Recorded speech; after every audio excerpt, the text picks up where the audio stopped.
Doing with your mug? Jeff Pegues. We were surprised to learn that nearly half of American adults are in facial recognition databases. What is law enforcement doing with your mug? Jeff Pegues takes a look. The facial recognition technology locks on once you're in range. It's put in the green box around us and then displaying our names. Benji Hutchinson works for NEC, a company that sells the software. So there are cameras like this on the streets. There are. Cameras equipped with the software can match a person's face to others in a database. It could have helped after the Boston Marathon bombing.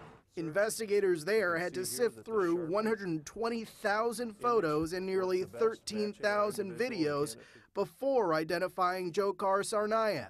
It would have led to the suspect sooner?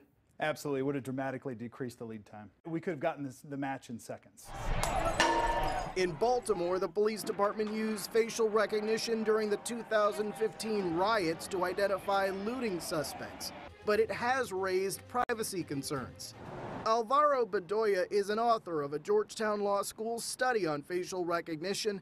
It found 26 police departments use the technology, and 16 states allow the FBI to tap into their systems. Photos are culled from social media images, driver's licenses, and government IDs. The report argues the biometric network primarily includes law-abiding Americans. Maryland enrolled 4 million drivers in its system, and ask a Marylander, do they know they're in a lineup that's scanned thousands of times a year without warrants? And I'm pretty sure they'll be surprised about that. Maryland officials say they limit access to the technology, and Scott, the FBI says the technology is crucial to catching terrorists and criminals. Looks like Jeff Pegues. Jeff, thanks very much.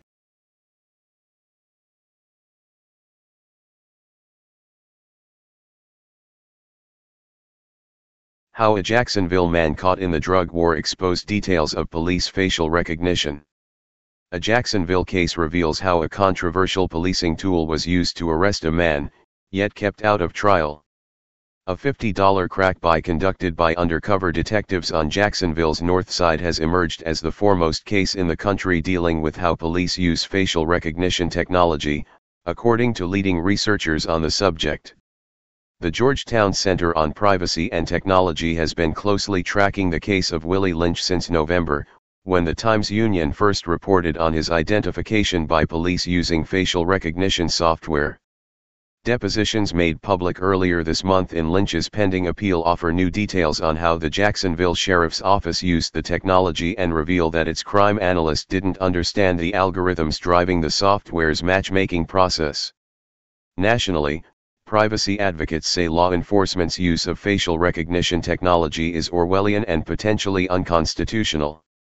Their research led to a congressional hearing in March.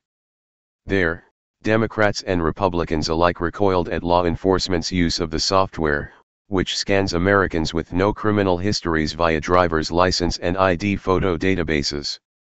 The lawmakers raised concerns about the technology's accuracy, invasion of privacy, and the potential for abuse of an unregulated system. Far from the uproar on Capitol Hill lies the Lynch case, born out of a small-time, spontaneous Jacksonville Sheriff's Office drug buy. Claire Garvey, a researcher at the Georgetown Center, has used court records from the case to educate public defenders on how the technology could apply to criminal cases. So far it's the case that has dealt most directly and most broadly with facial recognition, Garvey said. This is the first time that we actually have a case where the court is considering what to do with it. Aside from the legal questions, the trial offers a poignant example of how the war on drugs is carried out in Jacksonville. Lynch, a lifelong addict who has been in and out of prison much of his adult life, proved his intelligence in the courtroom. Despite having only a high school education, he represented himself in court, at times crafting handwritten motions that zeroed in on the unusual way detectives identified him as a suspect. Lynch wanted to introduce evidence of the software used to identify him, but he was overridden by Circuit Judge Mark Borello. Lynch was later convicted, but during his sentencing, Judge Borello stopped well short of the 30 years sought by prosecutors. Jacksonville criminal courts often ensnare addicts, said Judge Borrello, a former prosecutor, and that's always bothered me. Before, I couldn't really do anything about it, Judge Borrello said during a June sentencing hearing. Well, I'm in a job now where maybe I can do something about it. The judge nonetheless sentenced Lynch to 8 years. Meeting midnight. On September 12, 2015, 2 undercover narcotics detectives were pulling out of an apartment complex near 23rd and North Laura Street, where they had just carried out a drug deal. As they made their way out of the cul-de-sac in an unmarked car, one of the detectives was still filling out paperwork when a man randomly flagged them down. "You good?" he asked them, according to the detectives. Caught off guard, but rolling with it, one of the detectives said he was looking for $50 worth of hard, or crack cocaine. The man on the street, who the detectives would later identify as Lynch, went inside a nearby 2-story apartment and returned moments later. "They exchanged the money for the drugs. I tell him to zip his zipper up," one of the detectives said in a deposition. He said, "I appreciate it." He said, "You see me around, my name is Midnight."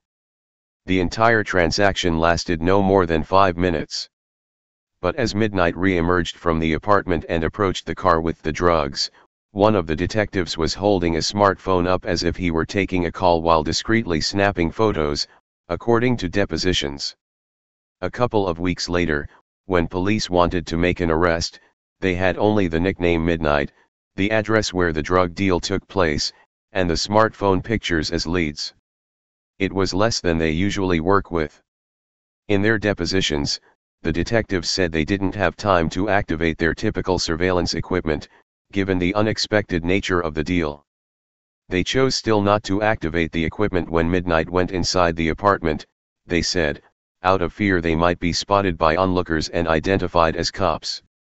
On September 28, the detectives couldn't figure out who exactly they had purchased the crack from. One of them sent photographs of the suspect to the sheriff's office crime analysis unit, along with the alias. Sulbrika Tenna, an analyst with the unit, sent back Lynch as a potential match within hours, but he was not arrested until December. Mystery where? As Lynch's case headed toward a trial, his appointed public defender deposed the detectives and the analyst who worked to identify him. Surprisingly, no one could speak in detail to how facial recognition technology works. Tenna, who runs the queries in the software, said that certain results get a star if it's a more likely match for a face, but she had a hard time elaborating. "It does arrange the photos based on likeliness," Tenna said in her deposition.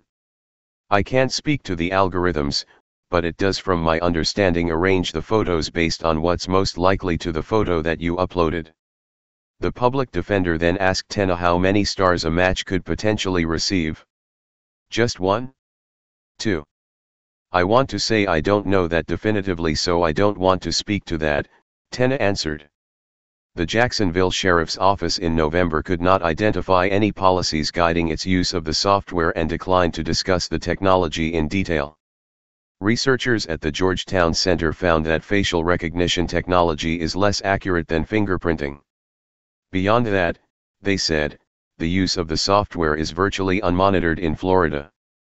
No audits are run of the more than 8,000 searches in the system each month to make sure police are not abusing the power of the database, according to the researchers. An FBI co-authored report suggests that the technology could also be less accurate on black people, like Lynch. Despite these findings, there is no independent testing regime for racially biased error rates, Georgetown researchers wrote in their perpetual lineup report. In interviews, 2 major face recognition companies admitted that they did not run these tests internally, either. At trial, neither the prosecution nor the defense introduced any evidence about how facial recognition was used in its case. Its accuracy was not called into question. Right before trial, the prosecutor said he didn't plan on having the sheriff's office crime analyst testify because he was unsure if the testimony would be allowed. In order to have the analyst testify, Assistant State Attorney Brett Marinez said the court would have to hold a hearing to determine the scientific validity of how the expert, Tenna, used the software. A remarkable motion. One of the more noteworthy twists in the case came the morning of trial, when Lynch filed a motion that he had written by hand from behind bars, asking the judge to suppress evidence and testimony relating to how he was identified by detectives, along with the relevant photographs. The photographs and other pretrial identification of the defendant were obtained through procedures which were so unnecessarily suggestive and conducive to irreparable mistaken identification as to constitute a denial of due process of law, the motion said. In the court filing, Lynch appears to conflate the sheriff's office's mugshot program, called JPEX, with the facial recognition database. It's not hard to imagine why he may have made the mistake. On Lynch's arrest and booking report, JPEX is cited as the way detectives identified their suspect, obscuring the office's reliance on the facial recognition technology. Nonetheless, Lynch called the system into question, contending that the accuracy and reliability of the facial recognition computer program, JPEX, used to identify the defendant has not been determined. Garvey said it was no wonder Lynch didn't grasp the difference between the mugshot system and the facial recognition database.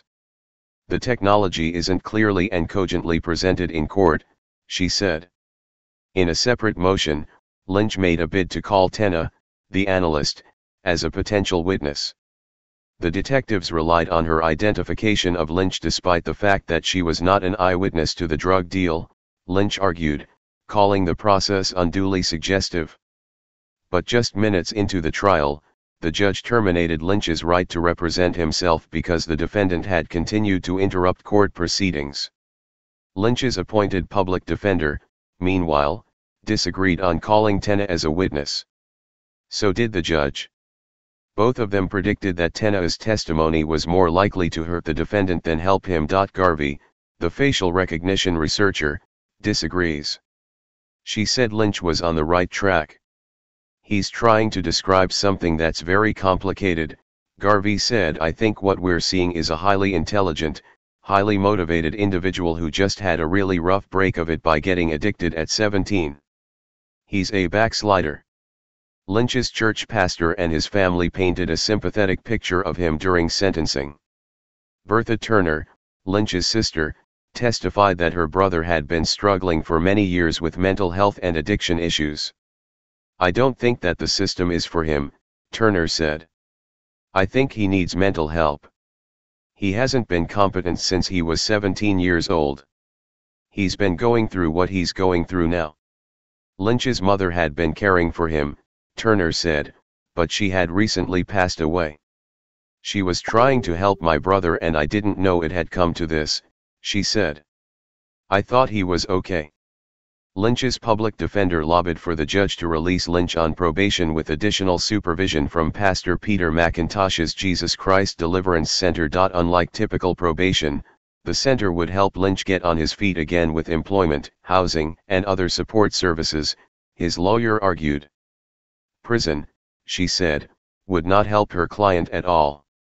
Nor would it solve the underlying issue that kept landing him in court. McIntosh, the pastor, told the judge he works with people like Lynch all the time. Beneath all the chaos of the courtroom, the pastor said, there was a part of Lynch that was being overlooked. He was once in church, McIntosh said. He's a backslider. And God is married to the backslider. McIntosh added, I'm hoping the court will be merciful on his behalf. Habitual offender. Contrary to the defense's picture of a backsliding addict, the prosecution used Lynch's history of drug-related arrests to argue for more time in prison. Assistant State Attorney Marinez was resolute in asking the judge to sentence Lynch to 30 more years behind bars. I will acknowledge, his family spoke very eloquently about him, Marinez said at sentencing. It does appear that they care for him. And the pastor, I wish he could have gotten to him sooner.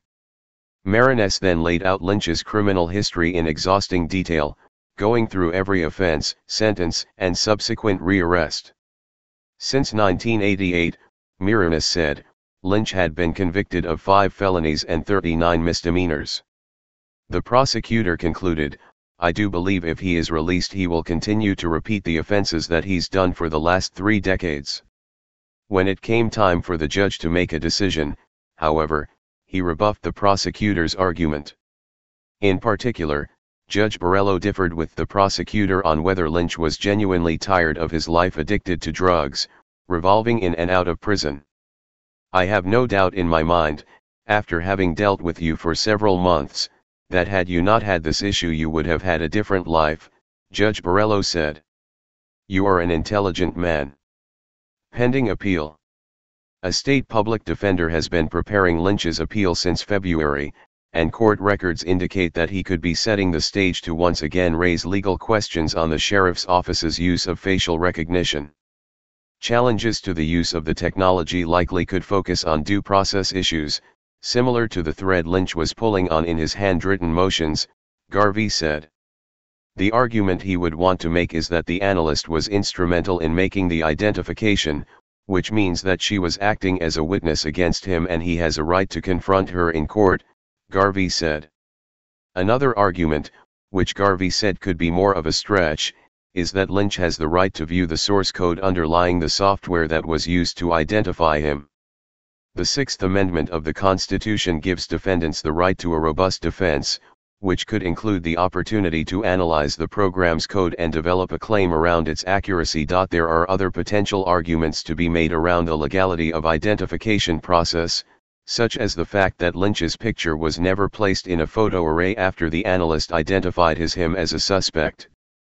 The photo array, which mixes suspects with random filler mugshots, is a check against suggestive identifications. Lynch had wanted to argue that Tenna's role in the identification was too suggestive. Over the course of the last 6 months, Garvey said, she has been both fascinated and saddened by the Lynch case. This is literally a $50 drug bust of somebody who's been addicted since he was 17. He's indigent. The reason why he's selling drugs is to buy drugs, Garvey said. It's a bleak look at policing. Ben Konark, 904-359-4103.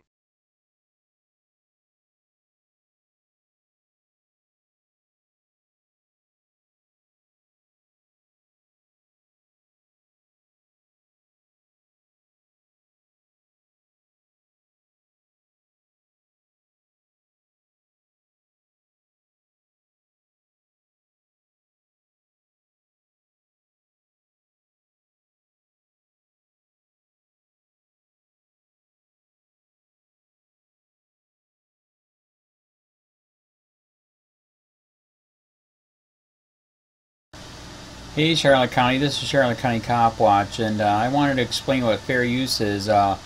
You can use pieces of news articles if you're doing it for news reporting, you have commentary, and you're doing it for education purposes. So that's what fair use is, as you can see right here. Another reason why I wanted to make this video is to let you know I have just joined with Patreon. A nice thing with Patreon, I make no money on YouTube. They took the money away years ago, and so this is another way to give, and it's a nice thing too because you can give monthly. You can give $1, $5, $10, whatever. I do 4 to 5 hours a day on trying to wake the sheeple up on how corrupt it is and different ways that you can fight the corruption. So Patreon is a way that you can do it, and then of course the old way is still there. Donate to Sheriff County Cop Watch with PayPal or credit card. So keep that in mind. 4 to 5 hours a day. I make no money, but the corruption happened to me and I'm sick of it, so I'm trying to wake people up. But my wife would love it if if we could get some help out there. There's 47,000 subscribers.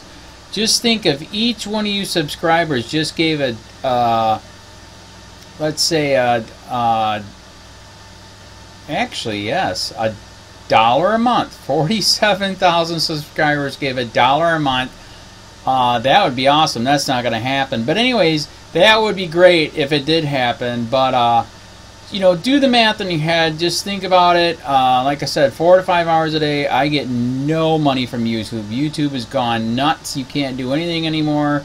They're taking the money away everywhere. So these are a couple different ways that you can still help out with all this time that I put in. And as you know, I'm in a special situation where, you know, at least I can do it, you know, 4 to 5 hours a day.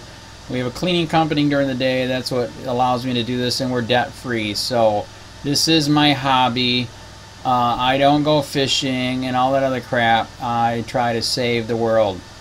So help me out to make the wife happy, man. In fact, if you guys did give $1 a day, and there was 47,000 of you, and you did it, and each of you gave $1, and that was every month, oh my God, yes, I could quit. I could start suing them. Another idea too that we have is, you know, if I got, you know, some funds, we could actually contact everyone that has been ticketed and or arrested and put in jail and start sending them postcards to let them know we're here, and to see if everything went all right, and if it didn't, find out their story. So we could even do more investigations and more lawsuits. Lawsuits take money.